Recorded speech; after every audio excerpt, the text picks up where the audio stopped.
And welcome everyone to another weekly episode of Focus TV. We're joined, as always, we got Cardell Dudley Jr. here, Raymond Lyons, Malik Miller. I'm Wilson Turpey Jr. This is the last show in May. This year's already starting to move pretty quick. Next time we talk to you guys will be in June. That said, we'll kick things off. Ray, the Washington Mystics, more than a few games into the season. The floor is yours. Oh man, the Mystics. I'm kind of happy about how things have been going so far.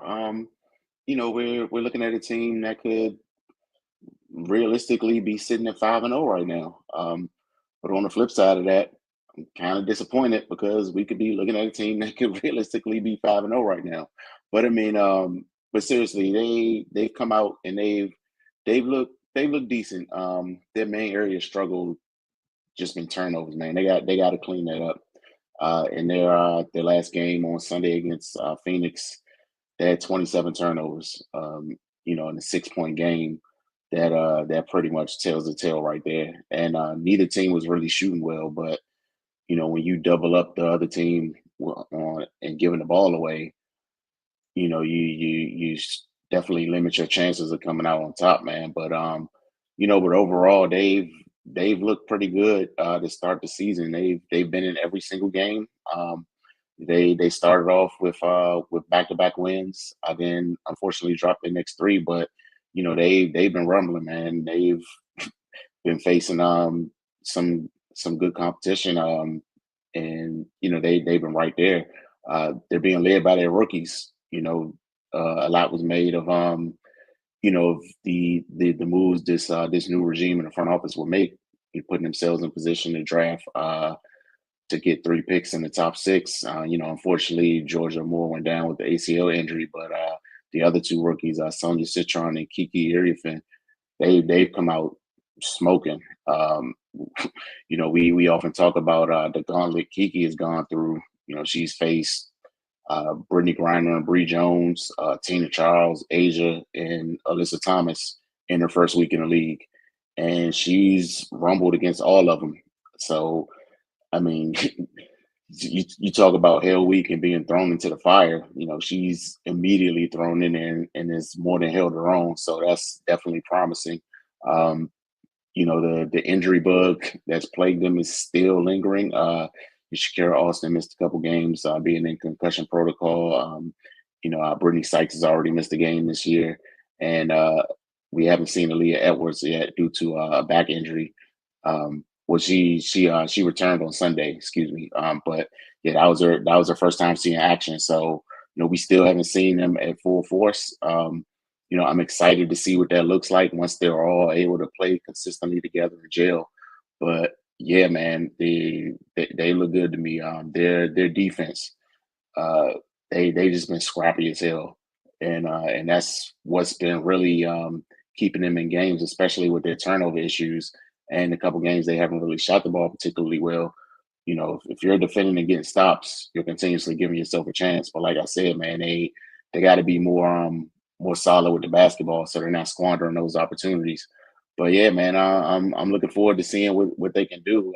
They'll be in action tomorrow against the Indiana Fever without Caitlin Clark.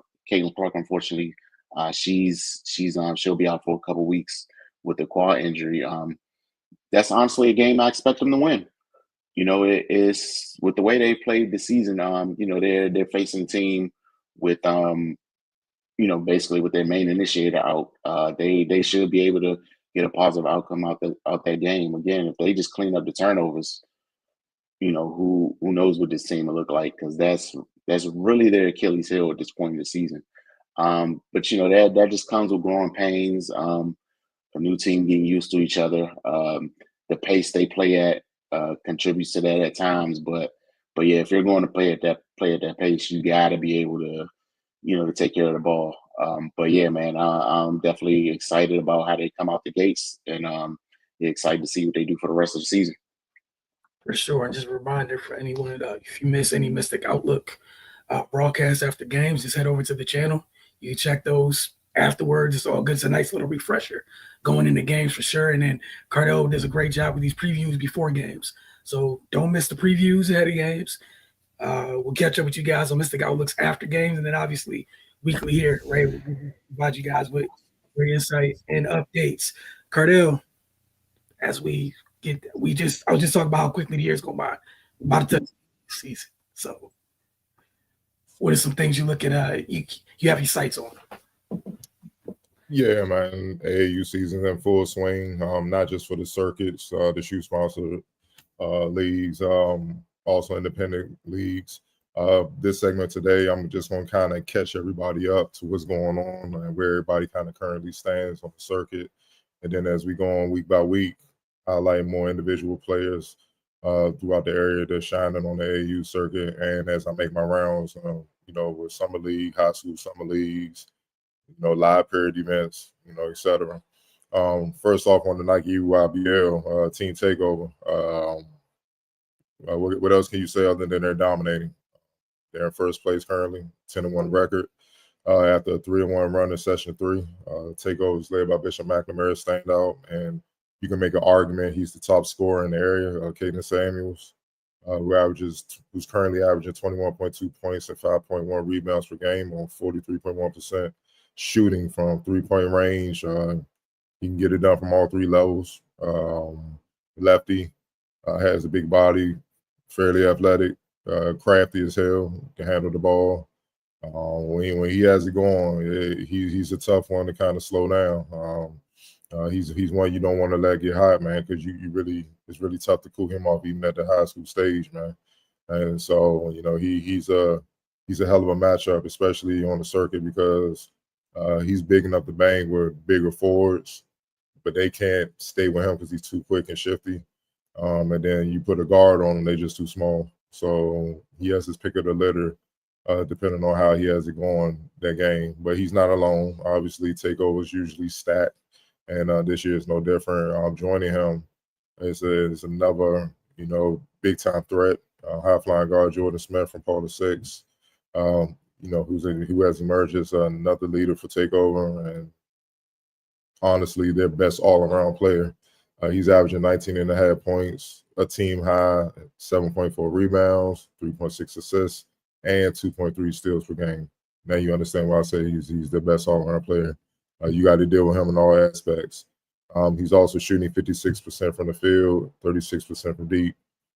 As I stated, takeover is currently in first place in a EYBL. There's some teams right on their heels, so it's not like they're just out ahead of everybody. They can kind of be lackadaisical and you know what I mean, just kind of just ease up a little bit. That's not the time for it.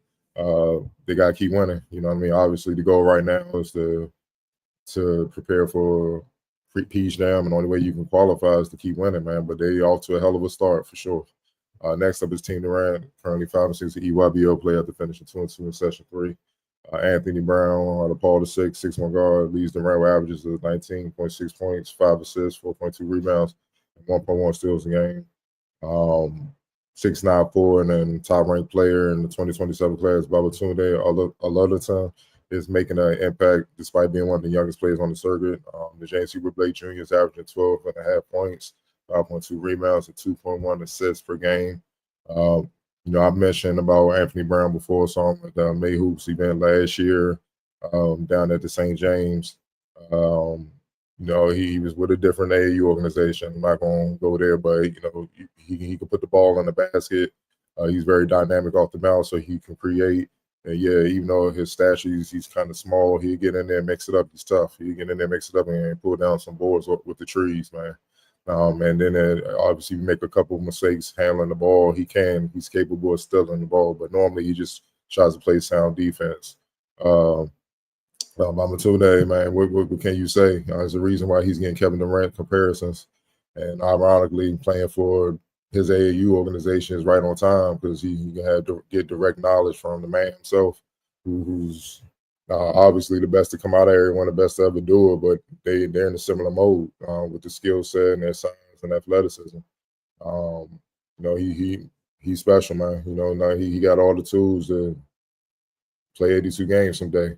You know what I mean? It's just about him getting stronger and putting it all together and just rounding out his game, and that comes with time, man. But yeah, he's getting his first experience, I guess, with the big dogs. I think he just got moved up recently to the EYBL team. So he's getting his, feet wet at that level with the big boys and on the seniors, the top seniors in the country. So, as he gets more and more comfortable, man, you should see his full game start to explode, and then it's on from there, man. Just keep building on that, and he should be dominant pretty quickly. Next up is Team Mello. They're currently 6-5 in EYBL play thanks to a 2-2 session 3. They're led by 6'6" Oak Hill wing Ethan Mbako. 20 obviously a senior and graduates in 2026. He's leading away with an averaging team high 20.1 points, 3.8 rebounds, 1.5 rebounds on 45% shooting from the field and 35% from deep. Clearly, he can knock down shots from the outside. Fairly athletic, loves to get to his spots and just let it fly. But he's also capable of finishing inside, man. So good size at 6'6", good blend of athleticism and skill. One to keep an eye on. And he's not alone either with 6'8" forward Chase Foster. Baltimore kid. He plays at IMG Academy. He averages just under 13 points, 6 rebounds, and 1.6 blocks a game. It's kind of a versatile big at 6'8". Does his damage inside. With ever-growing skill set. It's not fully developed yet, but he can hit a couple jumpers from the outside. Put the ball on the floor a little bit, but he still has a ways to go to be a constant threat from that. But with his size and athleticism, man, he understands how to make an impact, and he's tough. There ain't too many soft players coming out of Baltimore, so it's just a matter of just adding the skills to go with his natural ability with his size and athleticism. And you can see what he's doing just kind of on the raw side. So when he really has the skill set to it, it has to make him to be in something special. Last but not least, Boo Williams. They fell to 3-8. They're struggling right now in EYBL play. They had a 1-3 session 3, which included a 34-point loss to Team Takeover. 6'7", Draylon Creasy Purundungo leads the way with 14.7 points and 3.8 rebounds per game. 6'1" guard Styles Clemens. He plays for Overtime Elite League. Super athletic, smooth shooting combo guard. Post averages of 11 points, 2.7 rebounds, and 2.5 assists per game. Look, man, the record says it all. Either you are what your record is, man. Boo Williams, they got to figure it out. They got to. This is uncharacteristic. Normally, Boo Williams is in the mix, man. So, you are what your record says you are, man. So they gotta put it together, come together as a team and fix things, mainly defensively. Clearly, you can't just be losing 30, man. You know what I mean? It's just that's obviously is never good, man. And that loss came in the first game of the session, so. You can kind of understand a little bit if it's at the end of the session, you tired, you played a few games, and you fresh, and you fresh as hell, man. First game, man. But like I said, Team Takeover was strong, man. They got a legit chance. They're definitely a contender to win it all. So it just shows you how far Boo has to go, man. They got to put in the work and try to change things and change the course of where the season's going, man. Got a couple pieces, man. So we'll see how they fare in the upcoming weeks. And then on the Puma side of things, in the Pro 16 League, Team Museum, 17 other teams finished 3-2 in the Kansas Live period over the weekend. For those that don't know, Museum is led by a standout 2027 guard out of Gonzaga, Malachi Terrell, and 2026 6'8" forward Shane Pendergrass out of Hargrave Military Academy. Terrell, I mentioned him before, from Pangos. Up in Jersey when he was just entering high school out of 8th grade, just an explosive scorer, and that explosion is still there as he has moved up. He's a 2027 kid, but he's playing up with the seniors, so that tells you all you need to know. And that's especially tough. Normally you see that with the bigs or dynamic wings. For guards, you got to be extra special, and he's proven to be that. Terrell's an explosive dynamic floor general. They can score and facilitate beyond his years. Obviously playing for, Steve Turner, got great coaching. So he understands how to play the game and how to blend all that with his natural ability, man. So for him, it's just getting experience at the level he's at. And, the sky's the limit for him. And obviously Pendergrass, I know Ray and Wilson. Y'all definitely know about him. Played a couple games with me, with my Gym Couch team, DMV team. Versatile kid, can shoot it from all three levels. Building his game up from the post to the mid post. Capable defender too. He can defend multiple positions, can rebound, run the floor. He has a lot of things working for him, and that's why he's such a coveted prospect. 4-star kid. A lot of schools are after him, man. So, it's just about him just continuing to get strong, rounding out his game, and just understanding he can be more than what is required of him at this current state. Where they kind of just got him at the forward, so to speak, man. I think his future is definitely at the forward, just floating in between the 3 and 4, depending on the matchup. And I think that's to his advantage. It's as simple as identifying, man. If it's a smaller player, I'm gonna be a big. I'm gonna go to work on the block on the mid post. If it's a big, I'm gonna take him on the outside and break him down off the bounce and make him have to chase me and guard me.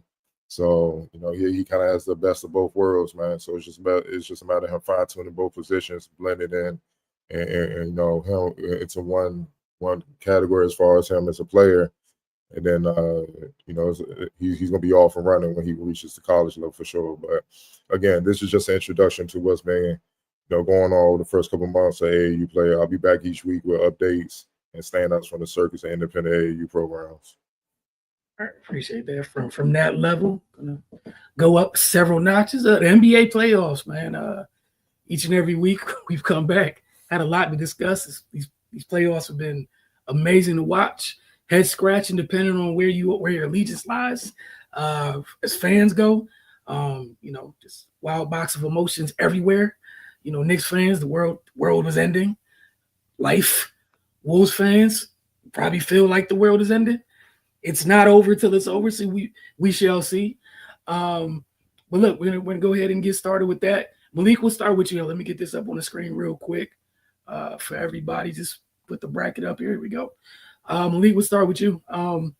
Pacers, Knicks, and then we'll look at the other side of Thunder, Timberwolves. But your thoughts on the respective conference finals as we progress to this stage where we got one series is 3-1 and the other 2-1 with someone has a chance to go up 3-1 tonight, or it's going to be tied. Absolutely. Pacers, Knicks. The Pacers, from the coaching style to the players on the court, they just look like they wanted more. They went into New York and they took 2 games. They have a coach that rotates the players. Some playoff teams play 6 guys, some play 7 guys, some have a deeper rotation. The Knicks, after the going down 2-0, they rotated Robinson into the starting lineup to give him a bigger enforcer, a bigger big. Cat's allowed to play the 4 now. That worked in their favor that game. I like that lineup more personally than the lineup they had before with Josh Hart starting. I think Josh Hart gives you versatility off the bench that allows you to score more points off the bench in comparison. In this series, I still like Pascal to be he's going to be the X factor. If he scores 17 plus points, if he's scoring 20 points with the things that Halliburton is supposed to do on the offensive end, the games that he's showing, Naismith and the guys that around him are playing, the Pacers have a real chance to play in the NBA Finals. The Knicks, Jalen Brunson's he's scoring 40 points. He's scoring the points. Cat's doing his thing. Like I said before, the rotations on the New York end. One game he didn't play the whole fourth quarter. The next fourth quarter he scores 20 points. So just New York really trying to find their identity to win a recipe and they gotta do it. They gotta do it quick. They're down 2-1. I think Indiana takes them in a 4-2 game 6 at most. 4-1 if New York just comes out and they don't do enough. All right, on the other side for you, Malik, we got the Wolves Thunder where we see the Thunder up 3-1 at this moment. Yeah, absolutely. Oklahoma City Thunder, whether SGA plays, whether he doesn't play, they have an amazing team going from the depth on their team, the defensive gritty, the guys that just come into play to show up to play. They have they don't have any true super older guys. Correct me if I'm wrong, but I remember Alex Caruso they've been joking on him saying that he was one of the OGs of the team, and Alex Caruso isn't that old himself. They just got a lot of guys with a great leader in SGA that's making it happen. They're definitely the Timberwolves have a good team. They don't have I don't think they have enough to overcome 3-1. SGA and his team they stopped Anthony Edwards to under 17 shots in 2 games. He had 13 shots last game, and then the game before that, I think he had 14 shots, I believe. So just being able to limit his offensive productivity with everything else they're doing on the floor, they're just consuming the floor, making it hard for them to breathe, and then they're scoring on there and averaging nearly 100 points. So I like OKC in this one too. All right. Ray, your thoughts on the conference finals? Yeah, man. I'm gonna start with Pacers Knicks. I think the Pacers have been doing a good job in forcing the Knicks to play at their pace and their style of games, kind of getting up and down and running them. Malik touched on, the Knicks not really having a heavy rotation of guys, and that's tough to deal with at this point of the season. I did like the adjustment of putting Mitchell Robinson in the starting lineup. But even still, the Pacers blew a huge opportunity last game. They blew a 20-point lead. Seems like the Knicks don't really get active until they down by a dub. But hard for a comeback victory for them after dropping 2 at home. That just shows their mental fortitude and their toughness. They're not going to go away, man. You're going to have to put them out their misery. So Indiana, I think it would be in their best interest to go ahead and leave Indiana up 3-1, because after having that initial jump on the Knicks and taking 2 in the Garden, you don't want them to even things up and make it a best of 3. Just go ahead and handle business, man, because the longer this thing goes, the trickier it becomes. And what you don't want to do is ultimately find yourself in a Game 7 at Madison Square Garden. That'll be a tough one, but they're rumbling right now. Looks like the Pacers are up 31-30. So it remains to be seen who's going to come out on top. But this is a crucial game for both teams for obvious reasons. On the other side, OKC is the number 1 seed for a reason. Their defense, man, I don't think that's being valued enough. SGA is magnificent. We all know that, but their length and versatility on defense. They got several guys to throw at Anthony Edwards and Julius Randle, as to where teams that they played in the previous rounds didn't have those options at their disposal. So yeah, man, they won a hard-fought game in Game 4 after getting absolutely punched in Game 3. So they're trying to finish the job, and Minnesota's got to respond. I don't think Minnesota has adjusted well to what OKC has been doing, and it's hurting them. Anthony Edwards, he's got to find a way. He was making reads last game, but at the end of the day, man, he's got to find a way to be more effective offensively. They can't win without him scoring the basketball in bunches. That's just what it is. Those other guys, they got to step up as well. Julius Randle cannot score 6 points. But overall, man, it just looks like OKC is overwhelming them with their depth, their versatility, and their size. Cardell. On the Indiana Knicks side, it's pretty damn close. It's more close than what people realize as far as the outcome. Again, people harping on, to me, just trivial stuff as far as the minutes, it's the playoffs, it's Eastern Conference Finals. Coaches should go with whoever the hell they feel can get them to win. It's as simple as that. 2 things for the Knicks. Jalen Brunson got to kind of pick his spots as far as when he's going to be aggressive and include Karl-Anthony Towns more. I think that's the reason why they won. They were able to come back and pull out the win the last game, but then also the reason why they lost the previous game because they were up and then the Pacers came back and got them in 2 games ago. They got them in New York the second game, and when they were up, Karl Anthony Towns was cooking, but then they went away from him, and look, I get Jalen Brunson's clutch player of the year. I get that's what the team makeup is, but sometimes you got to switch to southpaw. And that's what the Knicks are the Pacers kind of playing into. Like, look, make it tough on him, make him jack, because we know it was kind of like they playing like he's not going to pass. He's going to try to win this by himself. And what happens with that is if you take a few shots where your teammates feel like they should have got the ball standing watching, they're not going to be as ready to catch when you finally do pass it. They're not going to execute, cut, and move, set screens like they should because they like, I'm not going to get the ball anyway. You see what I'm saying? And it's just a natural habit to let down, and that's what you kind of saw when they came back. Last game, I feel like Tibbs kind of forced the action where and I think Brunson got in foul trouble, and they had to go through Karl Anthony Towns, and then that kind of balanced things out. And Jalen Brunson, to his credit, just kept riding that way with Karl Anthony Towns, and until it forced the Pacers to have to try to adjust their defense to slow down Towns, and then that's when he went to work.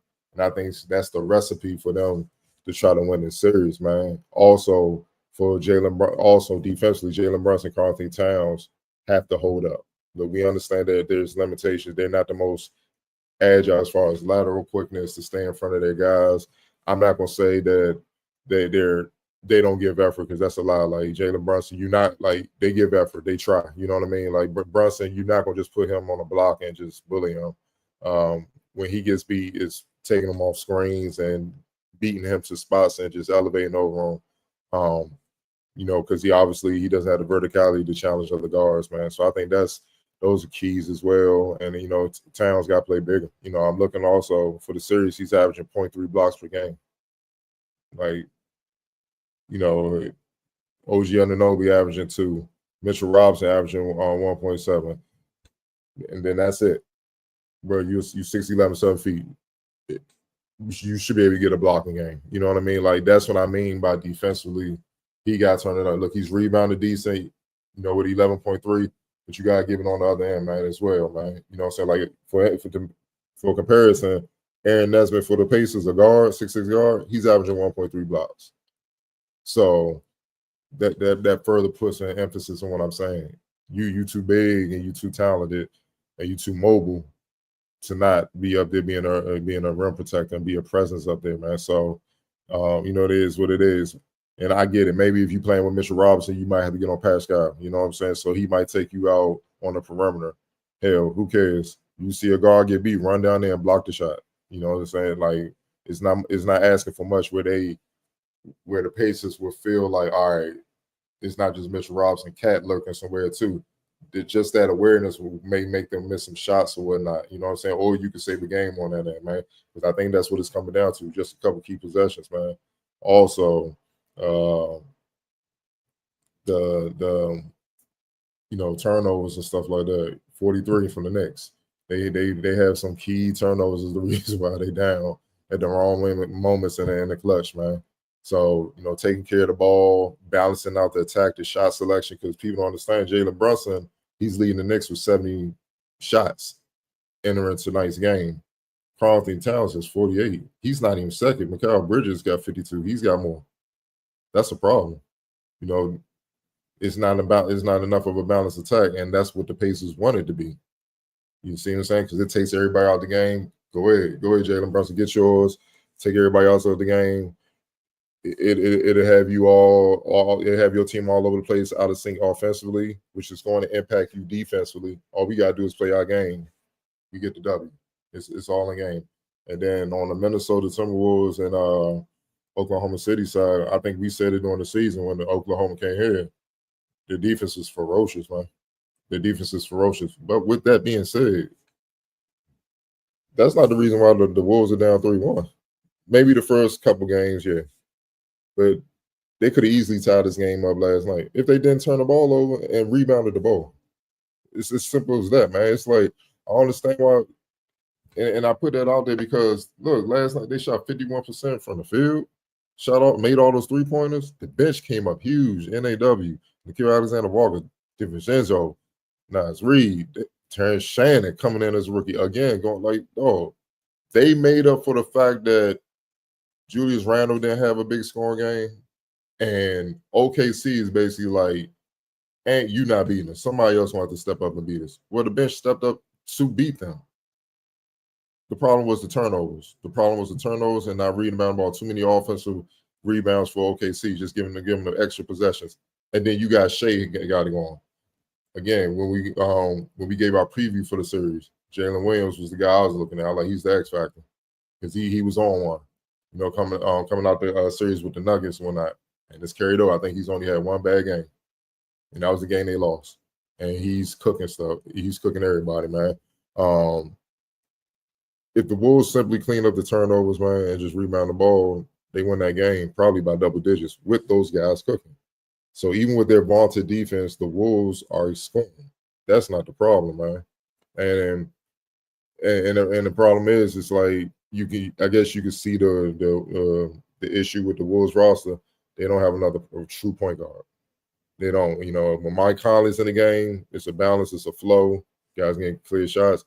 And when he has to sit, or when OKC is making it tough on him or whatnot, that's when you kind of see things, get erratic, man. And for those who criticize Anthony Edwards about not being aggressive, to me, he is being aggressive. He's just making the right play. He's being aggressive and making the right play. He's drawing the defense, kicking it out. That's how those guys were able to score and do the things they were able to do as far as knocking down shots. I mean, the man is averaging 5.3 assists, but 24, 7, and 5 in the series. I get you may want the points to be up there, but what happens if you start forcing them shots? It's going to be the same dynamic of what I just explained for the last series with Jalen Brunson and the Knicks. Guys going to be standing around and not being ready, and that can have an effect on you. Look, man, it's like Ray said, man, they were the number 1 seed for a reason, man. They've been loaded. You could see their defensive potential. I know it's the Wizards, so people ain't take it serious. They're like, it's the Wizards, whatever. I'm like, nah. Every team came in here. They were the only team that played defense like that. Like, they're ferocious. And that's what I respect about SGA and why he's deserving of MVP, because for all the offensive explosions he's had throughout the year and how dynamic he is, the boy straps up. You're not going to just come back and get it back on him easy. You see what I'm saying? So, but it's the little things. And I feel like the reason why OKC is up 3-1, they've been doing the little things and more consistently and better than the Wolves, including being more consistent and physical on defense, playing smarter, and not beating themselves. The Wolves have been beating themselves, man, and that's just a characteristic, man, especially at home last night. Like, some of the turnovers, it was just like, what are you doing? Like, you had to have seen that defender right there waiting on you. You know what I mean? So they clean that up. They can try to fight back into the series. But if it's more of the same of what we saw last night, it'll end tomorrow. All I know is playoffs have been great. Looking forward to it as it continues. We might have a very clear picture who's in the NBA Finals by the next time we talk to you guys, for sure. But yeah, this time of year, the little things are everything. They're everything. I think earlier this year we were talking about how folks have been kind of overlooking the responsibilities of a point guard. There's not a price. There's not enough of a price you can put on it in the postseason. You're talking about both of those teams in terms of the Knicks and the Wolves. The Knicks do have Brunson, but turnovers is going to get you sent home in the postseason. You can't give the other team extra possessions. That's just you can't live like that. You talked about, I know Carter Williams talked earlier, but you shot 51% from the floor. You know how crazy that is to lose a game like that when you were executing that well offensively. But it means nothing because every time you played a great 24 seconds of defense, you were like, here, have another try. You can't live like that. You just can't. Shout out to Pacers again, and then Rick Carlisle. NBA's better coaches that just somehow doesn't get enough credit for what it is that he does. He's a damn good coach. And again, I'm not saying to knock Tibbs or anything like that. Just feel like sometimes with Carlisle just gets thrown to the side when people talk about great coaches in the league, and he's in that conversation whether you want to, acknowledge him or not. The work is a work, and he's been very, very good at it. All right, Cardell, rapid fire. What you got for us this week? Sir, we're going to stay on the association, man. Denver Nuggets guard Russell Westbrook announced that he wanted to go surgery to address a broken right hand this offseason.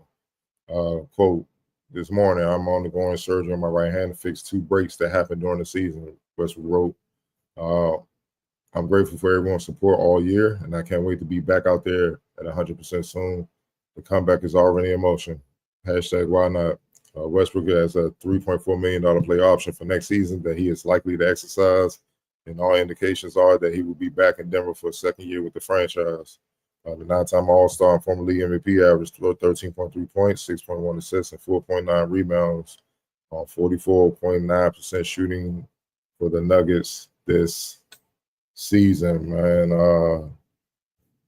Outlook on Russell Westbrook now, knowing that he played pretty much at least half the season in the playoffs with a broken hand. We'll start with you, Malik. Thoughts on that?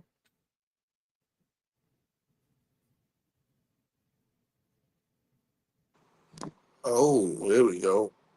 I just think it just shows the ruthlessness and resiliency that Russell Westbrook's had throughout his whole career. This is definitely in his things of what you think of when you think of Russell Westbrook. How much he cares for the cities he plays for, his honor for the game, and his passion for the game. I didn't know that he broke his hand. I'm not sure how long he knew, if he did know or he felt it. I might say he felt it. So just watching him with all the things that the Nuggets went through the whole series and just watching him compete at a high level, just amazing things to watch. And people won't have it one day, but need to be grateful for it today. Right. Yeah, I mean, I'm not surprised with the type of competitor he is. Now having that knowledge, some of those games where that shot may be looking a little funny or what have you, kind of makes sense now, man. I mean, but shout out to him, man, for going out there and competing. Like it's okay to play when you're hurt. I'm sorry, people have been doing it forever. I don't know why it's a thing now where it's not like this isn't a thing that professional athletes do. At some point, you're gonna have to sacrifice something. They were in championship mode. They were trying to win a title. If he would have got the surgery or what have you during the season, I'm sure that they wouldn't have been able to make it even as far as they did. That's just what it is, man. It's like I get it in some aspects. If you just can't play, period. All right, cool. Nobody's gonna expect you to be out there, but in some instances, you're gonna have to suck it up and get out there and compete. And that's just the type of player he is. That used to be kind of an expectation across the league. Obviously it wasn't a serious enough injury to as well he felt like he couldn't compete. So he got out there and competed. So just kudos to him, man. Hopefully he's able to make a full recovery and they get another run at it next year. Wilson. Hey, man, that's what makes Russ Russ. Regardless what anybody has to say about him, his competitiveness is literally something we've seen, push games in Denver's favor at times. Just the reckless abandon he plays with, it's huge. Think about all the stuff Denver had going on this year. You take Russ off that team, do they finish with whatever record they have? They're not exactly super deep. Mistakes have been made in terms of personnel. At times, it's on it. With how that roster was constructed, he made up for some of that. There was at least several plays there in the playoffs with just his outright grit and want, his will. Got extra possessions for Denver. The timely cut, so many things. I just think what he brings to the table, a lot of things are priceless, and people so focused on points and shots these days that nothing else ever matters. I think Russ was a net positive for the Nuggets all year this year. And yeah, no, I'm not shocked. As Ray said, yeah, that's something that was to be expected for your top tier guys. Russ is a former MVP. I was somewhat aware. I didn't know that he broke it like twice. I knew he messed up his hand this year, but again, that's what makes Russ Russ. I wish him a speedy and great recovery because whatever Denver has to get done this off season, keep him, keep him. Yeah, I mean, Russ a warrior. He's a warrior, man. So, I expect nothing less than for him to lay it all on the line. That's why everybody loves and respects him.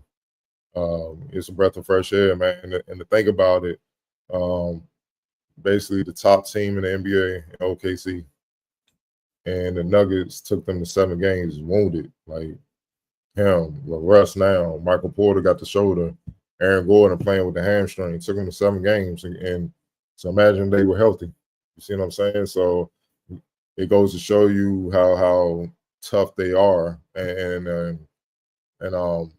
also with the playoff situation, how matchups style makes fights. You see what I'm saying? And that's what you basically saw there, man. So yeah, I think you saw enough where they pushing possibly a possible champion, it's everybody's a possible champion to the brink, wounded. So that should be encouraging for the front office. Like, yo, let's bring this core back one more time, see what it does, man. Get them healthy, bring them back. Certain aspects of the roster, strengthen that up. If it's going to be through player development or draft or free agency, whatnot, and let's come back and go for this, man. You know what I mean? So, and I respect the fact that Russell willingly accepts his role or where he is in his career now and is not fighting it. And you can see he brings energy to that team, man. Like you could just, before he came, you can kind of see Jokic just, on that type of time. Then Russ came and he just got a jolt of energy right back, man. You know what I mean? Someone's just passionate, and you gotta respect that, man. Because for someone like Russ, who's going to be a first ballot Hall of Fame, no brainer, easy. Who's all world.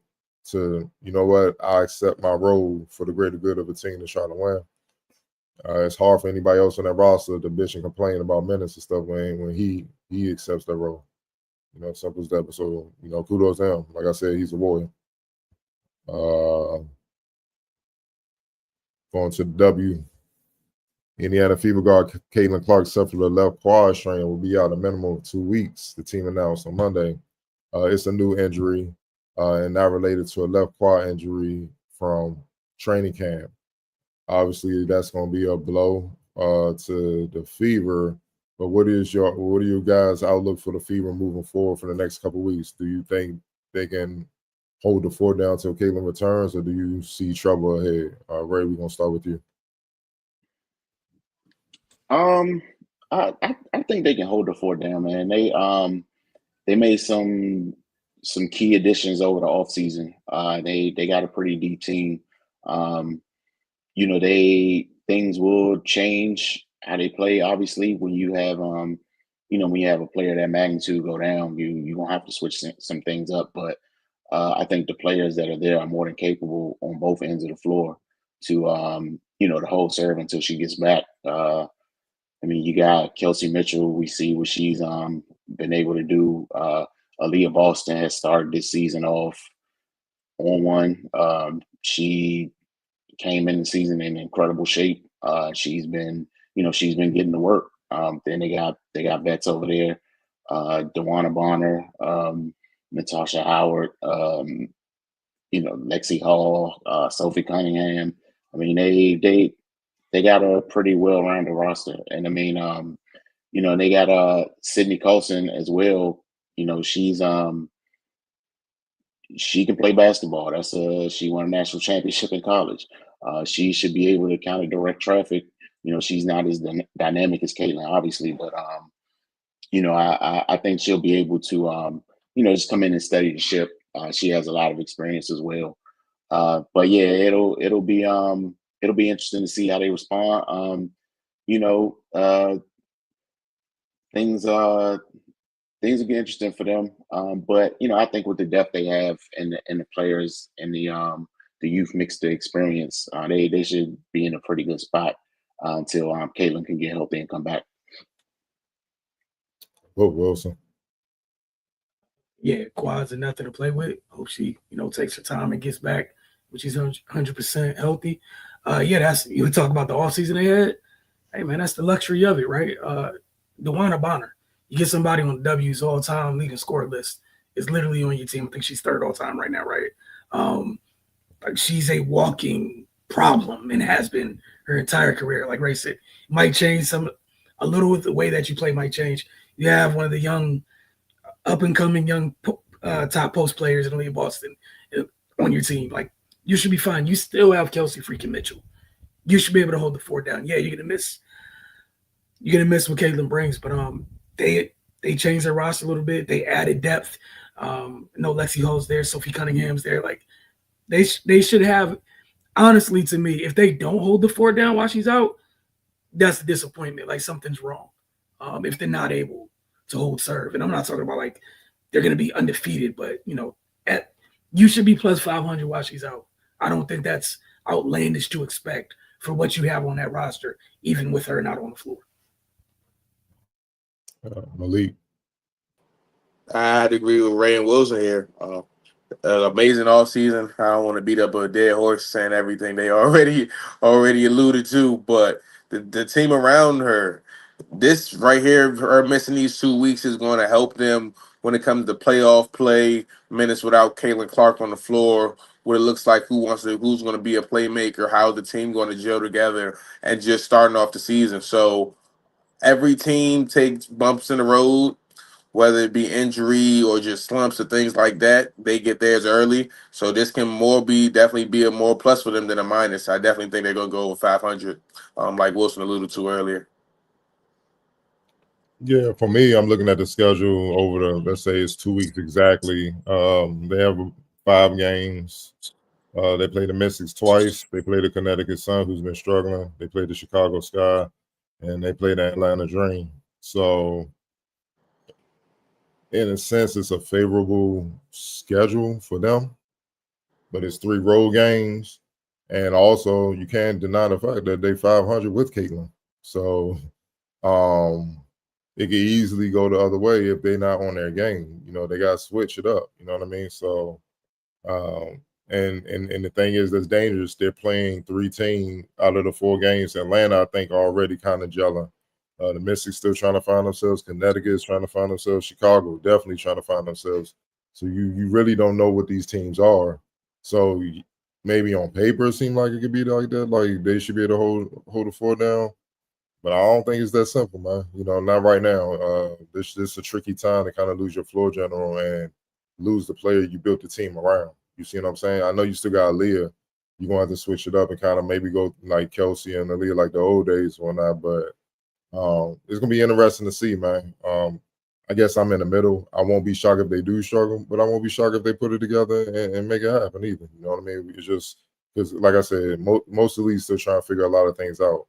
I think, like the Commissioner Cup stuff is coming up. I think pretty much through the beginning to the later parts of June. Once we get past that stage, I think we're going to have an idea of what every team is, and you'll be able to make more of an assessment after that. We're going to go on the NFL side of things. Cincinnati Bengals wide receiver Jamar Chase took a page out of a reporter's notebook on Tuesday. In the middle of an interview, he started asking questions to find an answer that has eluded the Bengals for several years. When asked about whether playing in the preseason could help Cincinnati solve its slow starts, Chase eyed the semi-circle media members by his locker and rattled off a series of questions with a simple premise. What were the records for the Bengals in the first 2 weeks of the season, and how much did Cincinnati practice in the preseason? And Coach Zach Taylor's 6 seasons, the Bengals have sparingly used starters in preseason games. During that span, Cincinnati has a 1-11 record, the worst in the NFL. After running reporters through the slew of 0-2 starts to multiple seasons, Chase wrapped up his questions and arrived at a conclusion. Quote, sounds like we need to play in the preseason, huh? End quote. Cincinnati starters have rarely seen the field in the team's exhibition contest preceding week 1. Last year, offensive starters played only the first series of the team's preseason opener against Tampa Bay. The only other occurrence was in the 2021 preseason finale, a three-play sequence that featured a Chase drop pass on a screen pass that almost felt forgotten. But the way Cincinnati started each of the past 6 seasons has drawn anything but smiles. Last season, the Bengals were 0-3 to start the year, including a Week 1 loss to the New England Patriots, which finished with a 4-13 record that resulted in Coach Gerard Mayo's firing after 1 year. Wilson. Your thoughts on Jamal Chase basically saying, we need to play in the preseason, stop playing around. Man, when he's right, he's right. You know, I get on him when he's on, when he's off. So when he's right, he's right. Yeah, you might want to. You play in the freaking AFC. You cannot throw away. You can't have slow starts. You just can't afford it. Like, you see the team they're playing right there. We know who's lurking in the AFC. You got them over there. You got the Ravens over there. You got Houston over there now. Like, you got Denver, Denver's literally on their way back to being annoying. Like, you got the Chargers. You got khaki pants and the Chargers over there. And whether people in the AFC want to hear it or not, Pete Carroll, gum chewing, happy behind self, is about to be out there running the ball 50 times a game and Geno throwing moonshots. Like, they're going to be annoying. You can't afford slow starts, Cincinnati. Just be perfectly honest. This isn't the NFC. Like that, even in the NFC, you can't really afford them, but you can survive them. You can't survive slow starts in the AFC. It's just horrible. And shout out to Jamar Chase for, I just think 1 + 1 is 2, and I'm cool with the way he went about it. But yes, they need to play. Like football, I hate that part of preseason. Like, some things don't need to be changed. It's a violent sport. Like, they're gonna hit each other. Sometimes I need to practice that stuff. It's just me, but maybe I'm crazy.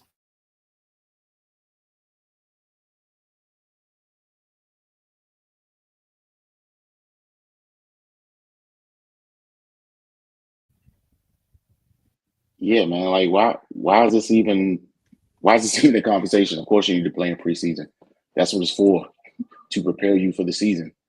And I don't think it's a coincidence that those numbers he ran off are the way they are with with the way they've handled their preseason. Guys got to get live reps. Why would you not take advantage of that opportunity? So yeah, I'm glad he was vocal about it, and hopefully the team would listen to one of his best players. But yeah, man, yeah, they need to play the preseason. Everybody needs to play the preseason. It's there for a reason. Malik, you the football player. Football point of view, winner point of view, the guys that's on the floor that's going to contribute need to be out there contributing and helping. Like, the guy that's getting paid all the money, I understand he's an investment, but at the same time, the investment is saying he needs more reps. We all need more reps as a team. So your team captain is saying that, and he's one of the leaders of the franchise. I don't know if Joe Burrow has to say it to make it happen, but he feels as though he needs to say it, and I don't know who else needs to say it, but they're not winning Super Bowls, and they haven't been back yet, and he feels like they need to be playing more football than what we're doing in practice. So if they need it. I'm with y'all, man. Y'all know my motto. I hate skipping steps. You got to play preseason just to build chemistry, camaraderie, and definitely in football. That's like being a boxer, and you know what I'm saying, you're not getting hit, you're not sparring, and then you just go right into the fight. Your body not even used to getting hit. You're gonna get rocked. That's just dangerous, especially for football. On the football side of things, you're not used to getting hit. You're not used to blocking. You're not used to contact. Meanwhile, everybody else been doing it all preseason. They in regular season form. They ready to go. And you wonder why 1-11 in preseason, then every season you starting off 0-2, 0-3. You see what I'm saying? You done before the season even start. And that's just crazy, man. So look, man, evidently analytics done leaked over to the NFL too, man. So these people, oh man, all right, just stop, man. Like, you got to get used to delivering hits and taking hits, man. The only way to do that is to hit somebody and get hit. That way you're ready to go. You can get back up. You can't wait until the regular season, everybody going 1,000 miles per hour compared to preseason when they were going 100. And then you still going 100 and they going 1,000, you get hit, and then you wonder why you got injuries. You wonder why you're in and out of the lineup. You wonder why you dropping passes. You wonder why you're getting sacked. You wonder why you can't run the ball. It's the reason why. You know what I'm saying? It all ties together, man. So I'm glad he said it. I'm glad he wants to be out there. I'm glad he wants to be out there. You know what I mean? So clearly he's fully aware, and he's just like, you could tell he's getting fed up. He's like, man, I'm trying to win, man. I'm tired of, he feel like we got too much talent to be at the bottom. Trying to win and maximize our team. If not, if the organization's not with it, shoot, I'm pretty sure soon he gonna be like, let me go somewhere where they are. And that's just a tough hill to swallow. But yeah, man, you gotta you listen, no one trains hard as hell in the damn all season to just not play. Like, that's what it's there for. You can get them a quarter, a half. You ain't got to play them the full game. You can reduce the workload that way, but give them a significant amount of snaps where they're ready to go for the regular season. Simple as that. One more question. We're gonna get up out of here. Alex Condon opts out of the NBA draft and returned to Florida. Jackson Lundenberg exits the NBA draft and heads to Michigan. Mackenzie McGrocko, a projected second-round pick, will withdraw from the NBA draft and spend his junior season at Texas A&M. And Houston guard Milos Uzan will withdraw his name from the 2025 NBA draft. The NCAA deadline for players to withdraw from the NBA draft and maintain college eligibility is Wednesday at 11:59 p.m. So expect a heavy wave of players, big-time players headed back to college. Thoughts on players now going back to school, collecting more NIL money if they don't feel that they are locked for the first round selections, man. Malik, we're gonna start with you. I wouldn't say it's for NIL. I would say it's for a best situation. So, the NBA process is a little different than the NFL process. NBA, they can go through the combine. They can literally see up to which teams have which picks in the draft. So if they don't feel as though they are marketable in the first round or even the second round to be a two-way guy, then absolutely I do support going back to school to, if you got that 1 year left, get your degree. If you got just a better opportunity than being a guy that's just stuck in the universe being a number, trying to get inside the club and not just looking from the outside looking in. And I absolutely do support them going back to school. I wish this process was implemented into the NCAA regarding college football. Just the timelines, if the timelines could add up, or just any way so where players would be able to work out, do these same type of alignments concerning the timing of it, and still have the ability to retain eligibility and go back to school. That would definitely help a lot of guys in the same token that I already spoke on.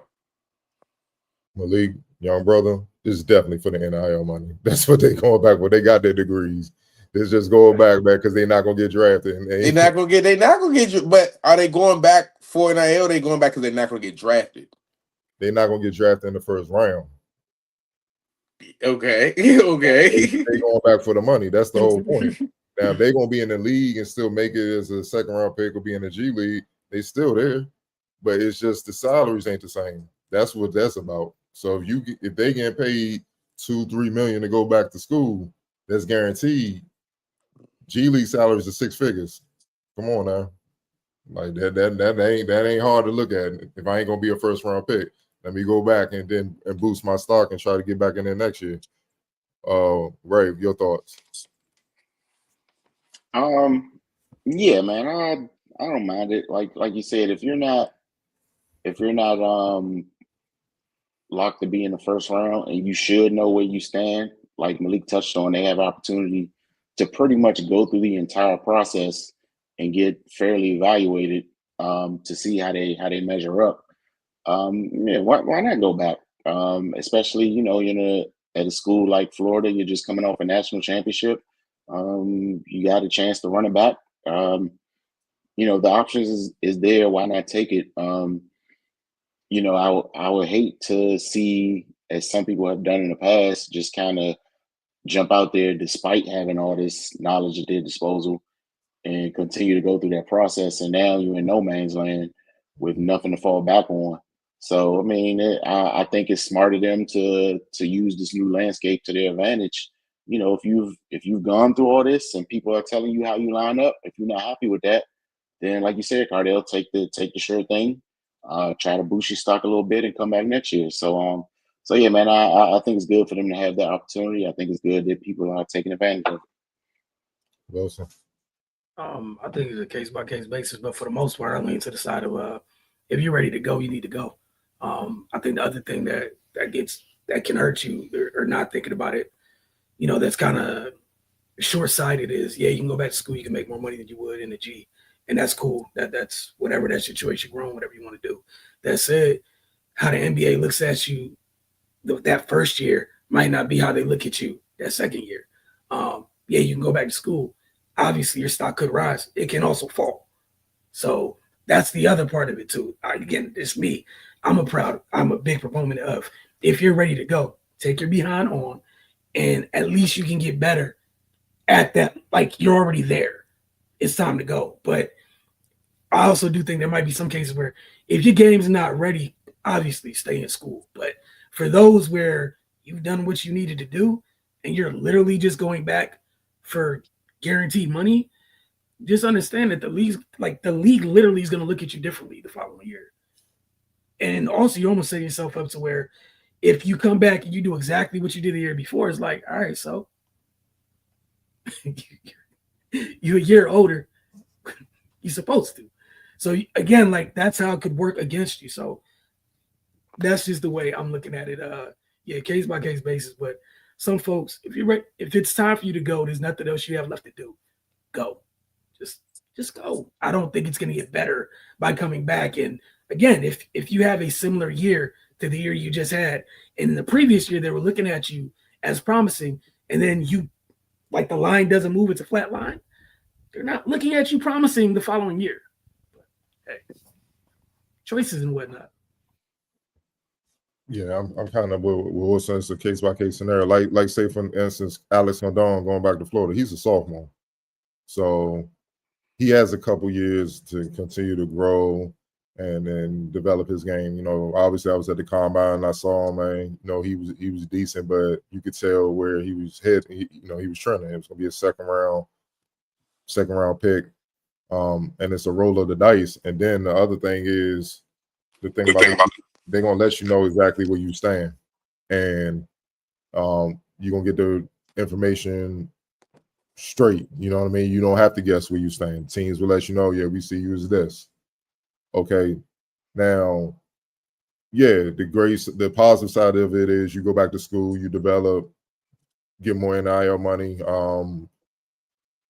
You know, especially in like Condon's situation, you got a chance to try to repeat as a champion. You know what I'm saying? You going back, you got the experience, you got to know how or whatnot. Now the flip side is, like Wilson said, you're going to be evaluated differently. They're going to nitpick even more. But then the other thing is you got another class coming in that's going to be in that mix in that draft pool as well. You see what I'm saying? Like for him, you know, this draft was kind of top heavy. Next year, it's going to be a bunch of guys that potentially can be in there, like the AJ DeMonsters, the Bistas, the Nate Mets. All those guys, Wayne, that are similar, 6'9", 6'10", 6'11", all those guys. It's a whole group of them that are similar to him. Well, not similar, but like size, but they're more skilled, more athletic. Now, those guys are going to jump all the guys that went back to school, who going to be in the draft pool again. Then the international kids that's developing, that's going to be ready and stuff like that. Then the players you're not really paying attention to right now that's going to explode next year in the college that's going to be ready to go and stuff like that. So it's another year of you rolling the dice, and that's what it is. It's a gamble in a sense, man. So you have to go with the information. Now, if you projected to be second round undrafted, yeah, it makes sense. But if they was like you might be late first round or something like that, it probably for some players it might be smart to fight for that, because next year you might not be in the first round at all. And that's where rolling the dice and understanding where you are and who you are, and if you're really ready to grind for that, that's the thing, man. You know what I'm saying? And I feel like sometimes, not a condones, because I'm just using an example because he's a sophomore, he got time. But some of these 4th, 5th, 6th year guys and stuff like that, man, like it's not helping your case. It's not. And then when it's finally over, you still trying to crack the lead. They're gonna be like, bro, we seen you through this process before. You just ain't got it. Why are we gonna deal with you being as old? You at your ceiling. You feel what I'm saying? So it's a tough situation, man. But ultimately, it comes down to the player understanding where they are and what they really want, and they gotta move off that, man. But yeah, it's a tricky situation. But like Ray said, man, you gotta listen to the information. If they telling you they don't want you, man, sometimes it's just clear as day. Like they don't want you. You gotta go somewhere else, man. You know what I'm saying? But the reality is, next year was for some of them, even when they come out and try to be in the league next year, the reality is for some of them, they still not gonna want you, and your destiny lies overseas. So that's why you understand why guys are like, you know what? If I'm going to be G League overseas, I might as well cash in while I can, because I may never get a chance to get these millions again. Yeah, and that trickle down works when you come back and the crowd gets thicker. That goes for everything. For the first round, the second round, and overseas opportunities. Again, like I said, it's case by case basis. You got to do what's best for yourself. But I think we're obviously in the age where people choose to not take advantage of information, even when they're presented with a lot of it that could help them make informed decisions. People still find a way to do very interesting things. We appreciate y'all for tuning in this week. As always, Mystics folks, we'll see y'all several more times this week. Look forward to that. And we'll get at y'all next week. Don't forget to get over to thefocustv.com. And on Roku, all you have to do to add our channel is type in the search box, The Focus TV, double tap OK on your remote, and the channel has been added. See you guys next week.